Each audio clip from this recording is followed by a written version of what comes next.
Hello everybody and welcome to the Redmen TV. I am literally just leaving Anfield, as you can see behind me, after Liverpool absolutely dismantled Ipswich Town 4-1 in the end. The only gloss of the performance taken off by that late goal for Ipswich. Something for their away fans to celebrate on the long journey back to East Anglia, but it was genuinely dominant pretty much from start to finish from the Reds. The first 45 minutes is probably the best we've put together this season, to be honest with you. It was just a joy to behold.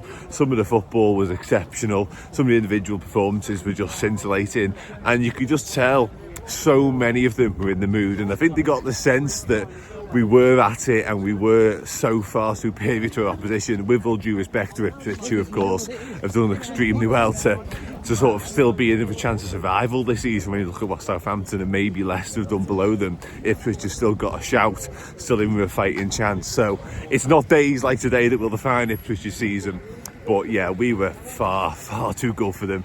And the first half, as I mentioned, the midfield three was purring, the front three was purring. They were all just desperate to have an impact on the game, whether it be a goal or assist. And yeah, you could tell, like Luis Diaz doesn't end up with anything really from the game in terms of tangible output, but every time he got it, he was electric, making things happen, just putting the fear of God into the Ipswich defenders, turning them inside out time and time again. Cody Gakpo likewise, thought he was exceptional, gets his 2 goals, Cody Gakpo. Dom Szoboszlai opened the score with a lovely finish from the edge of the box, and it's nice to see him taking that responsibility and backing himself and having the confidence to try his luck from range, actually, because we know he's got the capability, we know he's got it in his locker to do that sort of thing. It's been few and far between this season. He's done lots of good stuff, but actually just having a go and having a crack from range hasn't really been there for him. But last few weeks he's took it on more and he's getting the rewards, so delighted for him. Mo Salah, inevitably Mo Salah is on the score sheet. Just another day, another Mo Salah goal, overtaking Thierry Henry now, I think, of the all-time Premier League scoring ranks. Silly, to be honest, just silly. And a good goal actually, well tight angle, Cody Gakpo with the assist at the back post, a ball we've utilised quite a lot this season, but yeah, Salah brings it down, and I must admit, you were getting the growing sense that Salah was about to score. Like the amount of ball he was seeing, the amount of times he was standing his man up and beating his man, you thought, this is coming. Didn't expect it to come in the manner that it did, but it came nevertheless, because it's Mo Salah and Mo Salah's playing, so obviously he's going to score. And by that point, like I say, Ipswich were pretty much beaten out of sight. I think they knew very early on it was going to be a long goal afternoon for them, and it was going to be tough to really get any sort of foothold in the game. Such was our mood, such was our performance, such were the individuals. Like, it was just, I've had this feeling that we're starting to click into gear, and that sounds silly because obviously we've been top for so long now, but some performances have kind of not gone through the motions, but flattered to deceive a little bit in terms of what we've been capable of. But today, and again certainly in our first 45, just felt like we were really on all cylinders, and it could have been 4-5 out of sight before half time came around. So yeah, really good stuff. Trent Alexander-Arnold with a wonderful assist for Cody Gakpo's goal, and I said before, Diaz, his performance was missing probably the goal.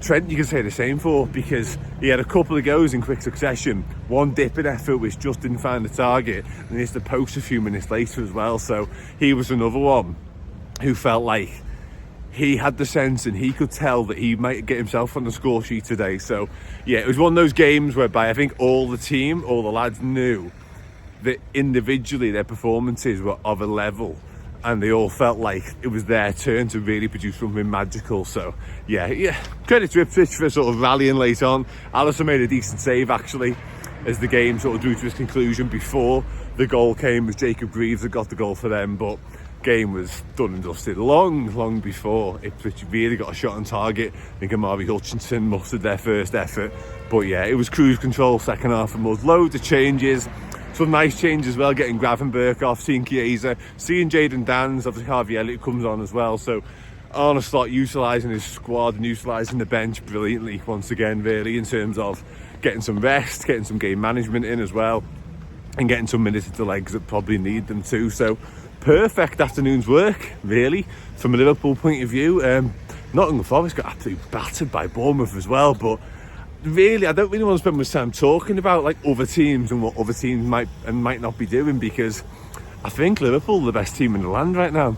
I think we are the best team in the land. So if we just keep playing like that, and again, I know it's only Ipswich, so take it with a pinch of salt, and with all due respect, because they're a decent side, decent travelling fan base, crack on.